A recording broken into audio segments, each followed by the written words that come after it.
Welcome back to our channel. In today's video, we will guide you on how to find Instagram's camera effect library. Let's get started. Step 1. Open the Instagram app on your Android device.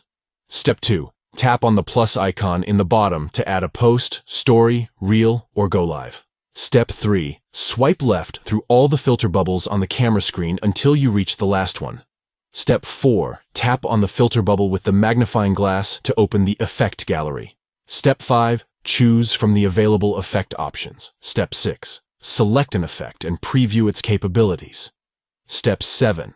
Tap the Try It button if you want to use the effect. Note: some effects offer multiple variations, while others require adding a song for the full effect. Step 8. Tap the Add button in the lower right corner to favorite the effect for easier access. That's it. You've now discovered Instagram's camera effect library and can start exploring and using various effects in your posts, stories, reels, or live videos. If you found this guide helpful, don't forget to give this video a thumbs up and subscribe to our channel for more useful tutorials. Thanks for watching.